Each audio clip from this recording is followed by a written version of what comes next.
پانچوں ارکان اسلام کو تفصیلی طور سے ذکر کیا گیا ہے. شہادتین کا بھی ذکر ہے، اللہ کا حق، رسول کے حقوق بیان کیے گئے، نماز کا حق ہے، زکوٰۃ، روزہ، حج، اور میں اگر اضافہ کروں تو ایمانیات کو بھی بیان کیا گیا ہے. غیب سے متعلق جو ایمانیات ہیں ان کی ساری بنیادیں اور کئی جزیات بھی اس سورہ مبارکہ میں ذکر کیا گیا. اس سورہ کے آغاز میں سب سے پہلا وصف قرآن کے لیے جو بیان کیا گیا ہے وہ یہ کہ لا ریب فیہ، اس میں کوئی شک نہیں ہے. یعنی قرآن پورا کا پورا یقینی امر پر مشتمل ہے، اس کے کسی معاملے میں کوئی شک کی گنجائش ہے ہی نہیں. اور یہ مومنین کی طرف یہ سب سے زیادہ مضبوط چیلنج ہے قرآن کی طرف سے جو غیر مومنوں کو، غیر مسلموں کے لیے پیش کرتا ہے قرآن. الف لام میم، یہی حروف ہے، انہی حروف سے بنے ہوئے الفاظ تم بولتے ہو، تو قرآن الف لام میم بول رہا ہے تو بتاؤ کیا معنی ہے؟ نہیں بتا سکتے. چیلنج ہے یہ. اور پھر جو آگے کتاب بیان کی جا رہی ہے 6000 آیتیں، ان میں سے کوئی ایک آیت ایسی نہیں ہے جس میں شک و شبہ کی گنجائش ہو. یہ چھوٹی بات نہیں ہے. قرآن نے بار بار چیلنج کیا عرب والوں سے، اس کے جیسا کلام لا کے بتاؤ اگر شک ہے، تم کو لگتا ہے محمد صلی اللہ علیہ وسلم کا کلام ہے، تو محمد تمہارے درمیان پلے بڑے ہیں، امی ہیں، تو جب وہ بنا سکتے ہیں تو تم بنا سکتے ہو. تم کو تو بہت گھمنڈ ہے، فخر ہے اپنی زبان دانی پر، تو بہت فخر کیا.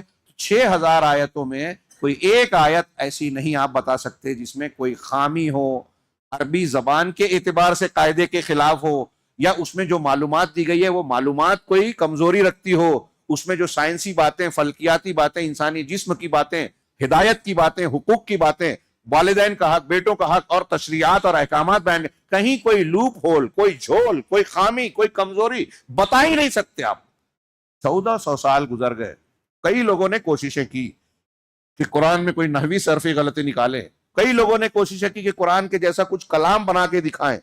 آخر میں بڑی محنت و مشقت کے بعد ہر کوشش کرنے والے نے بالآخر اعتراف کیا کہ یہ اللہ کا کلام ایسا ہے کہ ہم اس جیسا کوئی قرآن پیش ہی نہیں کر سکتے. اگر شک کرنے والے، کفر کرنے والے قرآن کے اس معجزے کو مختلف پہلوؤں سے اگر صرف اس پر غور کر لیں تو وہ ایمان لے آئیں. اور پوری اسلامی تاریخ میں بہت بڑی تعداد ایسی ہے جو قرآن کو پڑھ کر، قرآن کی چند آیتوں کو، بلکہ بعض مرتبہ تو ایسا ہوا کہ ایک غیر مسلم نے قرآن کی ایک آیت سنی اور اس کو دل بدل گیا اور پھر اس نے تحقیق کی، اسلام قبول کر لیا. ایسی مثالیں بھری پڑی ہیں پوری تاریخ میں. اس طریقے سے اس قرآن کے اس کے آغاز میں پہلی صفت اللہ تبارک و تعالیٰ نے متقیوں کی بتائی کہ یہ غیب پر ایمان رکھتے ہیں. اور قرآن کے آخر میں بتایا کہ آمن الرسول بما انزل الیہ من ربہ والمؤمنون کلنا، کہ شروع میں بھی بتایا کہ ایمان والوں کی امتیازی شان ہے کہ غیب پر ایمان رکھتے ہیں، اور آخر میں بھی ان کے ایمان کا تذکرہ کیا. اس سے پتہ چلا کہ سب سے اہم چیز اس پوری سورے میں جتنے بھی احکامات اور تفصیلات ہیں ان میں ابتدا اور انتہا میں عقیدے کا ذکر ہے. پتہ یہ چلا کہ اعتقاد سب سے اہم ہے، اور اعتقاد دراصل عقیدہ جو ہم اختیار کرتے ہیں وہ ہمارے دل کا عمل ہوتا ہے. ہمارے دل میں کیا ہے، اور دل جو ہے وہ اللہ رب العالمین کے دیکھنے کا مرکز ہے. اللہ چہروں کو، جسموں کو نہیں دیکھتا، دلوں کو دیکھتا ہے. لہٰذا ہمیں اس کی اصلاح اور دل میں صحیح عقیدہ پیدا کرنے، مضبوط بنانے کی کوشش کرنا چاہیے. دعا دی کہ اے اللہ ہمارے دلوں کو درست کر دے اور ہمارے دلوں کو قلب سلیم بنا دے. اللہ تبارک و تعالیٰ نے اسی طرح اس سورے میں معلوم پڑتا ہے کہ انسان کو اللہ نے علم کے ذریعے سے فضیلت بخشی. وَعَلَّمَ آدَمَ الْأَسْمَاءَ كُلَّهَا. اسی طرح قرآن میں کہا خلق الانسان علمہ البیان. آدم کو اللہ نے علم سکھایا اور پھر اس کے بعد فرشتوں کو سجدے کا حکم دیا. معلوم یہ ہوا کہ جو علم میں اونچا ہوگا دنیا اس کے سامنے جھکے گی. وہاں فرشتوں کو اللہ نے حکم دیا. دنیا میں بھی دیکھیے جس کے پاس ٹیکنالوجی اور دوسری چیزیں ہوتی ہے، کسی نہ کسی شکل میں لوگ اس کے سامنے جھکتے ہیں. تو اسی طرح اللہ نے کہا کہ انسان کو پیدا کیا اور اسے البیان کو سکھایا. دنیا میں بہت سی مخلوق ہے، جانور ہے، پیڑ پودے ہیں، بیان وہ نہیں کر پاتے جو انسان. کچھ بولیاں بھی ہے جانوروں میں چلتی ہے، قرآن نے بھی اس کا ذکر کیا، لیکن زبان و بیان کا جو سلیقہ ہے، قاعدے کے ساتھ اپنے معافی ضمیر کا اظہار ہے، وہ صرف انسان کو ملا ہے. اور اسی کے ذریعے سے صحیح غلط کو صحیح غلط کہہ سکتا ہے، بیان کر سکتا ہے، سمجھا سکتا ہے، علم میں اضافہ کر سکتا ہے. اللہ تعالیٰ نے اپنے نبی موسیٰ علیہ السلام کے بارے میں یہ دعا میں ایک ذکر کیا کہ اعوذ باللہ ان اکون من الجاہلین، کہ میں اللہ کی اس بات سے پناہ چاہتا ہوں کہ جاہلوں میں سے بن جاؤں. یعنی ہمیں یہ دعا کرتے رہنا چاہیے کہ جاہلوں میں نہ بن جائیں. اور حضرت موسیٰ علیہ السلام ہی کا قصہ قرآن میں ہے کہ اللہ تعالیٰ نے بتایا کہ تم ہمارا فلاں بندہ خضر علم والا ہے، تو یہ نبی ہوتے ہوئے علم حاصل کرنے خضر کے پاس گئے جن کا درجہ ان سے کم تھا. یہ علم کی اہمیت کے لیے بڑی شاندار بات ہے. قرآن مجید میں سورہ کہف میں ان کا واقعہ مذکور ہے. اسی طرح نبی صلی اللہ علیہ وسلم کو اللہ نے دعا سکھائی وقل رب زدنی علما، کہ آپ یہ کہا کیجئے کہ پروردگار میرے علم میں اضافہ کر. چنانچہ علم میں بھی بہت سارے علوم ہیں، انجینئرنگ ہے، ڈاکٹری ہے، فلکیات ہے، آئی ٹی ہے، ابھی اے آئی ہے، اور یہ ہے. ہم دیکھتے ہیں کہ اے آئی اور یہ جدید ہے تو اس میں زیادہ پیسہ ہے اس لیے زیادہ اہم ہے، لیکن علم وہ زیادہ اہم ہے جو انسان کی زندگی کے لیے سب سے زیادہ ضروری اور سب سے زیادہ مفید ہو. اس میں سب سے زیادہ اہم علم دین ہے. علم دین میں سب سے زیادہ اہم علم عقیدہ اور علم توحید ہے. چنانچہ اللہ کی معرفت، اللہ کے دین اور اس کے عقیدے کی معرفت، یہ چونکہ اللہ تعالیٰ کائنات کا خالق ہے، اس کو جب بندہ جانے گا تو یہ جانے گا کہ اللہ نے ہم کو پیدا کیوں کیا ہے. اب یہاں اسی سورے میں، یہ میں تیزی سے گزر رہا ہوں، تھوڑا سا مضمون باقی ہے، آج وقت زیادہ ہو رہا ہے، کہ بندے کی توبہ دو چیزوں سے جڑی ہوئی ہے. ایک تو یہ کہ اللہ تعالیٰ ہمیں توبہ کی توفیق دے. چنانچہ اللہ نے حضرت آدم علیہ السلام کی توبہ کے تذکرے میں کہا فَتَلَقَّىٰ آدَمُ مِن رَبِّهِ کلمات، اللہ نے آدم نے اپنے رب کی جانب سے کچھ کلمات حاصل کیے. یعنی توبہ کی توفیق اور کلمات بھی اللہ نے سکھائے انہیں، توفیق اللہ کی طرف سے ملے. اور پھر قبول توبہ، اللہ نے کہا فَتَابَ عَلَيْهِ إِنَّهُ هُوَ التَّوَّابُ الرَّحِيمُ، اللہ نے ان کی توبہ کو قبول کی. ہمیں دعا کرنی چاہیے کہ اللہ ہمیں توبہ کی توفیق بھی دے اور توبہ کو قبول کرے. قرآن میں یہ بات بہت کثرت سے بیان کی گئی ہے، اور یہ اللہ تبارک و تعالیٰ کی رحمت کی کشادگی بیان کرتی ہے کہ وہ ارحم الراحمین ہے، وہ بندوں پر کتنا مہربان ہے. اسی طریقے سے قد ترى وتسمع کہ کبھی کبھی آپ دیکھتے ہیں کہ انسان کوئی ایسی چیز سنتا ہے، ایسے مواقف سنتا ہے کہ انسان کی عقل اسے قبول نہیں کرتی. کچھ ایسی باتیں ہمارے سامنے آتی ہے کہ کہتے ہیں ارے یہ بات سمجھ میں نہیں آتی، عقل میں نہیں آتی، اس کا انکار کرتا ہے. تو ہم کئی ایسی چیزیں سوچتے ہیں کہ بھئی انسان کوئی جانور اور حیوان کیا کرے گا، انسان بھی نہیں کرے گا. تو اس ضمن میں ایک چیز کہ تو اس میں تعجب کی بات نہیں ہے. اللہ رب العالمین کی قدرت ایسی ہے کہ ہمارا علم بہت ساری چیزوں تک پہنچ نہیں پایا ہے. اللہ تبارک و تعالیٰ نے اس سورہ مبارکہ میں پہلے ہی جز میں پتھروں کے بارے میں کہا کہ کچھ پتھر ایسے ہیں جو اللہ کے خشیت سے لڑک جاتے ہیں، پھٹ جاتے ہیں. ثم قست قلوبکم من بعد ذلک فہی کالحجارۃ او اشد قسوہ، پھر تم میں سے تمہارے دل سخت ہو گئے. اب یہ دل جو ہے انسان کے، یہ پتھروں کی طرح ہے، بلکہ پتھروں سے بھی زیادہ قساوت آ گئی ہے کہ ان پر نصیحت کچھ اثر ہی نہیں کرتی. سب سے بڑی بدقسمتی انسان کی ہے کہ ہمارا دل ایسا بن جائے، اللہ نہ کرے، ہمارا دل ایسا بن جائے کہ کوئی نصیحت کی بات، قرآن حدیث کی بات اس پر اثر ہی نہ کرے. یہ قساوت قلبی ہے، اور ایسے دل کو اللہ نے پتھر سے تعبیر کیا. اور اللہ نے بتایا کہ حالانکہ پتھروں میں سے بھی کچھ ایسے ہیں جو اللہ کی خشیت رکھتے ہیں، ڈر جاتے ہیں، اور انسان کے کچھ دل ایسے ہوتے ہیں کہ وہ بھی ڈر سے خالی ہو جاتے ہیں. پتھر کے بارے میں یہ تصور ہمیں نہیں لگتا، اور انسان کے بارے میں یہ تصور عجیب و غریب ہے. قال تعالی، اسی طرح اللہ تبارک و تعالیٰ نے آدم علیہ السلام اور ان کی بیوی سے کہا یا آدم اسکن انت وزوجک الجنہ، آپ اور آپ کی بیوی جنت میں سکونت اختیار کریں. میں اس کو شارٹ میں کہہ رہا ہوں، سکونت کے معنی میں رہائش کے دوسرے الفاظ استعمال نہیں کیے، گویا اس میں خود اس بات کا اشارہ تھا کہ حضرت آدم اور حضرت حوا علیہ السلام کو جو اللہ نے شروع میں جنت میں ڈالا تو یہ عارضی قیام تھا، اسی لیے سکونت کا لفظ استعمال کیا گیا. ایک قرآن کی آیت انہوں نے ذکر کی سورہ بقرہ کی آیت نمبر 101، اور اس کے بعد کہ جب بنی اسرائیل کے پاس وَلَمَّا جَاءَهُمْ رَسُولٌ مِّنْ عِندِ اللَّهِ مُصَدِّقٌ لِمَا مَعَهُمْ نَبَذَ فَرِيقٌ مِّنَ الَّذِينَ أُوتُوا الْكِتَابَ، کہ ایک آیت پیش کی. اس میں یہ ہے کہ جب اہل کتاب کو اللہ تعالیٰ کی جانب سے شریعت اور کتاب دی گئی تو اپنی اللہ کی کتاب کو انہوں نے پسے پشت ڈال دیا. غور سے سنیے، بڑا پیارا نقطہ بیان کیا ہے. جو کتاب اللہ ملی تھی اس کو چھوڑ دیا، اور کیا کیا؟ وَاتَّبَعُوا مَا تَتْلُو الشَّيَاطِينُ عَلَىٰ مُلْكِ سُلَيْمَانَ، اور جو شیاطین جو تلاوت کرتے تھے، پڑھتے تھے، ان کو سمجھاتے تھے، اس کی اتباع کی. اللہ کی کتاب کو چھوڑ دیا، شیطان کے بات کے پیچھے پڑ گئے. تو اس کے نتیجے میں عبد الرحمن بن ناصر السعدی بڑی پیاری بات کا استعمال کر کے، جو اللہ کی بات کو چھوڑتا ہے وہ شیطان کے پیچھے شیطان کا شکار بنتا ہی ہے. تو اسی لیے کہا کہ جو رحمان کی عبادت کو چھوڑتا ہے وہ بتوں کی عبادت، اوثان کی عبادت میں مبتلا ہو جاتا ہے. جو شخص اللہ کی اطاعت کے کاموں میں، نیکی اور اسلام کے کاموں میں اپنا پیسہ خرچ نہیں کرتا، وہ شیطان کی اطاعت میں اپنا پیسہ خرچ کرتا ہے. اب دیکھیے کہ جو مسجد میں، مدرسے میں، صدقہ و خیرات میں بیوہ یتیم و مسکینوں پر رحم نہ کھاتے ہوئے خرچ نہیں کرتا، وہ نشے میں خرچ کرتا ہے، شوق میں خرچ کرتا ہے، کرکٹ دیکھنے کے لیے، ٹی وی دیکھنے کے لیے، بلا وجہ بھاری سے بھاری موبائل اور ایسی مشینیں جس سے کوئی فائدہ نہیں ہے، ایسی بہت ساری چیزوں جگہوں میں خرچ کر کے وہ اپنے آپ کو جو ہے سکون دینے کی کوشش کرتا ہے. یہ شیطان کے راستے میں خرچ کرتا ہے، جو اللہ کے راستے میں خرچ نہیں کرتا. اسی طرح جو اپنے پروردگار کے سامنے نہیں جھکتا، اپنے رب کے بات کو نہیں مانتا، جھکتا نہیں، عاجزی اختیار نہیں کرتا، تو وہ بندوں کے سامنے جھکتا ہے. جو اللہ سے نہیں ڈرتا وہ بندوں اور مخلوقات سے ڈرتا ہے. جو شخص حق کو چھوڑتا ہے وہ باطل میں مبتلا ہو جاتا ہے. قرآن آ گیا، حدیث آ گئی، نہیں مانی تو آپ باطل میں پڑھنا ہی پڑھنا ہے. اسی طرح یہود نے جب اللہ کی کتاب کو پس پشت ڈالا تو اس چیز کی اتباع کی جو شیاطین پڑھتے تھے.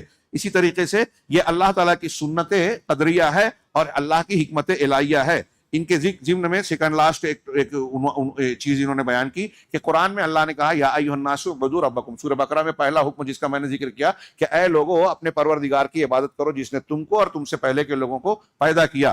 ہاں، اور پھر آگے کی آیتوں میں پڑھیے تو کہہ رہے ہیں کہ یہ آیت تمام مخلوق کو اللہ کی عبادت کی طرف دعوت دیتی ہے دو طریقے سے. یعنی آپ دعوت، نوجوان نوٹ کریں اسے، کہ آپ اگر کسی کو دعوت دے رہے ہیں تو قرآن کی سورہ بقرہ توحید کی، اللہ کی عبادت کی طرف جب لوگوں کو بلا رہی ہے تو دو چیزیں اس میں آگے کی آیتوں میں بیان کیا. پہلا کیا ہے کہ اللہ تعالیٰ نے جو ان کو پیدا کیا اور آسمان و زمینوں کو پیدا کیا، بارش برسائی جس کے ذریعے سے لوگوں کی روزی کا انتظام کیا. یہ اسی آیت کے آگے کی آیتوں میں ہے. ہاں، کہ اللہ نے ان ساری چیزوں کو تم کو دیا تو ان کو بتایا کہ جب اللہ نے یہ ساری چیزیں احسانات تم پر کیے ہیں تو تم اللہ کی عبادت کرو. اور دوسرا یہ ہے کہ اللہ تبارک و تعالیٰ کی ملاطفت، کہ وہ اس کا رحم، اس کا انعام، اس کا کرم تمہارے اوپر ہر وقت ہے. تو اس کے رحم و کرم کا یہ تقاضا ہے کہ آپ اللہ کے حقوق کا خیال کریں. ہر ایک کا خلق ہے، آپ کے ساتھ کوئی، آپ بھوکے ہیں، کسی نے کھانا کھلایا تو آپ اس کے ساتھ اس کا احسان مانتے ہیں کہ نہیں؟ ہاں، ایک کافر بھی ماں باپ کو ماں باپ کی حیثیت سے عزت کی نظر سے دیکھتا ہے، الا یہ کہ کوئی برگشتہ ہو جائے. کیوں؟ اس لیے کہ وہ جانتا ہے کہ ان کا مجھ پر احسان ہے. تو سوچئے کہ جب رب ہے، وہ اس نے پیدا کیا، روزی دی، آکسیجن دیا، کپڑا دیا، رشتے دیے، گھر دیا، تو اس کے کتنے احسانات ہیں. ان آیتوں میں اللہ رب العالمین نے ان احسانات کا ذکر کر کے کہا کہ ان انعام اور احسان کے حقوق کا لحاظ کر کے اللہ کے حق کا. تو پہلے اللہ نے ان کے پالنے پوسنے پیدا کرنے کا ذکر کیا، ان کے آباء و اجداد کے پیدا کرنے کا ذکر کیا پہلی دلیل کے طور پر، اس لیے کہ اللہ تعالیٰ خالق ہے اور جو خالق ہے وہی مستحق ہے کہ عبادت کیا جائے. پھر اللہ تبارک و تعالیٰ نے اس چیز کا ذکر کیا جو بندوں پر انعام کیا ہے، اس لیے کہ منعم، انعام کرنے والا، نعمت دینے والا اس بات کا حقدار ہے کہ اس کی عبادت کی جائے اور اس کا شکر ادا کیا جائے. لیکن ہمارے علماء سلف میں سے کسی نے ایک بڑا پیارا جملہ کہا کہ آج لوگوں میں سے اکثریت کا حال یہ ہے کہ نعمت کی اہمیت کو جانتے ہیں، نعمت دینے والوں کو بھول جاتے ہیں، دینے والے کو، یعنی اللہ کو فراموش کر دیتے ہیں. اسی طریقے سے اللہ تعالیٰ کے اس معاملے میں اس قول پر نقل کیا، اللہ تعالیٰ نے کہا جعل لکم رزقا لکم، اللہ نے تمہارے لیے پیدا کیا آسمان و زمین کو اور فلاں کو، تمہارے لیے آسمان سے بارش اتاری تاکہ اس کے ذریعے تمہارے لیے رزقا لکم، تمہارے لیے روزی پیدا کرے. کتنا رب کریم کا کیسا لطف ہے، محبت ہے. رحمان اپنے بندوں سے کہہ رہا ہے کہ تمہارے لیے پیدا کیا، تمہارے لیے بارش برسائی، تمہارے لیے دنیا کی نعمتوں کو جو ہے پھیلایا. آخری بات جو کہی، المقصود الاعظم من هذه الآیہ، اس آیت کا مقصود اعظم اللہ تعالیٰ کی توحید کا حکم دینا ہے. میں بات ختم کرنے سے پہلے جو میں نے پڑھا تھا سورہ بقرہ کی آخری آیت، کہ اللہ تعالیٰ نے اس سورہ میں دین کے تمام بنیادی معالم کو، بنیادوں کو، ارکان کو اور بہت سارے جو ضروری احکامات ہیں ان سب کو ذکر کیا. اہدنا الصراط المستقیم کے جواب میں ہم نے رب العالمین کہا تھا. آخر میں اللہ رب العالمین نے کہا کہ یہ ایمانیات آمن الرسول سے لے کر آخر تک یہ تمہارے دین کی بنیاد ہے. سورہ بقرہ میں جو کچھ بیان کیا گیا یہ اسی کا خلاصہ ہے کہ یہ ایمان رکھو، اور اللہ تبارک و تعالیٰ کا یہ کرم بھی ہے تم پر کہ تمہاری جتنی طاقت ہے اتنا ہی مکلف کیا. وہ آخری آیت پڑھوں، ترجمہ کروں اور درس کا اختتام بہت غور سے. لا یکلف اللہ نفسا الا وسعها، اللہ تعالیٰ کسی جان کو، کسی نفس کو اس کی طاقت سے زیادہ کا پابند نہیں بناتا، مکلف نہیں کرتا. ہمیں اتنا ہی حکم دیا ہے جتنی ہماری طاقت ہے. ہماری طاقت ہے روزہ رکھنے کی، روزہ رکھیں. اگر بیمار پڑ گئے تو طاقت کم ہو گئی تو اس میں بھی چھوٹ دے دی. گندگی آ گئی خواتین کو حیض کی نفاس کی حالت میں تو اس میں بھی چھوٹ دے دی کہ بعد میں پورا کر لیجئے. نماز کو بعد میں بھی نہیں کرنا ہے، روزہ بعد میں رکھنا ہے. ہاں، بیمار ہے، مریض ہے، مسافر ہے، ہاں، پانی نہیں ہے تو بغیر پانی کے طہارت حاصل کرنے کا طریقہ بتایا. تو یہ اللہ تبارک و تعالیٰ نے رخصتیں دی. ہماری طاقت و قوت کا، استطاعت کا بھرپور لحاظ رکھا. دنیا کے کسی مذہب میں آپ کو یہ خوبی نہیں ملے گی. تو اللہ کہہ رہا ہے لا یکلف اللہ نفسا الا وسعها. یہ پوری شریعت اور احکامات بیان کرنے کے بعد اللہ کہہ رہا ہے کہ اللہ کسی نفس کو اس کی طاقت سے زیادہ کا بوجھ نہیں دیتا. لہا ما کسبت وعلیہا ما اکتسبت. اس کے حق میں کسی بھی انسان نے جو نیکیاں کی اس کا اجر ملے گا، اور جو برائیاں کی اس کا وبال اس پر ہوگا. وعلیہا ما اکتسبت، جو اس نے کمایا کیا اس کا وبال جو ہے اسی پر ہوگا جو گناہ کیا. ہاں، پھر اس کے بعد دعا سکھائی جامع، ہاں، کہ ہم یہ سب سورہ بقرہ کی یہ سارے احکامات کو ہم نے پڑھا. اہدنا الصراط المستقیم صراط الذین انعمت علیہم سے آگے کی دعا کی تھی. اللہ تعالیٰ نے پہلی ہی تفصیلی صورت میں ہدایت کے تمام شاہراہوں کو، راستوں کو، احکامات کو بیان کیا، اور اس کے بعد وہی پروردگار ہمیں دعا سکھا رہا ہے کہ جب تم نے رب العالمین سے مانگا ہے، الحمدللہ رب العالمین کہا ہے، تو تم ہی یہ دعا کہو ربنا لا تؤاخذنا ان نسینا او اخطانا. یہ پروردگار ہماری پکڑ مت کر، ہمارا مواخذہ نہ کر. اگر ہم بھول چوک کر جاتے ہیں، ہم سے خطا سرزد ہو جاتی ہے، تو ہم کو پکڑ مت، چھوڑ دے. لا تؤاخذنا ان نسینا او اخطانا. اللہ کے رسول کہتے ہیں کہ جب بندہ یہ دعا کہتا ہے، اللہ کہتا ہے میں نے قبول کیا. پھر کہتا ہے ربنا ولا تحملنا ما لا ربنا ولا لا تحمل علینا اسرا کما حملته علی الذین من قبلنا. اے اللہ، اے ہمارے پروردگار، ربنا، رب العالمین کہا تھا نا، رب وہ ہے جو خالق ہے، مالک ہے، سارا نظام چلاتا ہے. اسی لیے اہل علم نے کہا، اسی لیے دعاؤں میں ربنا زیادہ کہا گیا ہے، کیونکہ ربنا کہنے میں اللہ کی تمام ربوبیت اور اس کے خالق، مالک، احسان و کرم کی ساری باتیں آ جاتی ہے. کہ ربنا ولا تحملنا ربنا ولا تحمل علینا، کیا ہے پڑھا تھا، ولا تحمل، اس سے پہلے والا کہ ربنا ولا تحمل علینا اسرا. اے پروردگار، اے ہمارے پروردگار، ہم پر وہ بوجھ نہ ڈال جو ہم سے پہلوں پر ڈالا تھا. کچھ شدت والے احکامات تھے پچھلی قوموں میں، وہ ہم کو اس میں نرمی کر کے چھوٹ دے دے.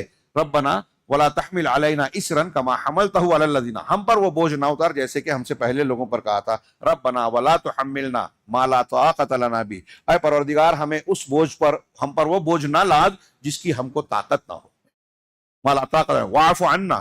اور پروردگار ہم انسان ہیں، بشر ہیں، غلطیاں کوتاہیاں ہوتی ہیں. پروردگار تجھی سے مانگ رہے ہیں، تو ہمارا پروردگار ہے. اے ہمارے پروردگار، واعف عنا، ہمیں معاف کر دے. واغفر لنا، ہم کو بخش دے دے. واعف عنا وارحمنا، اور ہم پر رحم فرما.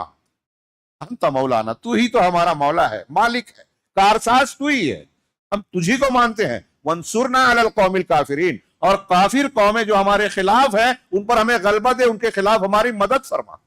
سورۃ البقرہ اس طریقے سے ہماری زندگی کے تمام گوشوں کو سمیٹتی ہے، اور ہمیں آخر میں تعلیم دیتی ہے کہ یہ سب جاننے کے بعد آپ جہاں اپنی کوشش کرتے ہیں اپنے پروردگار کو پکاریے سچے دل سے. جب یہ دعا مانگیں گے تو پروردگار کہے گا آمین. اللہ سے دعا ہے کہ وہ ہماری ان دعاؤں کو قبول فرمائے. وآخر دعوانا الحمدللہ.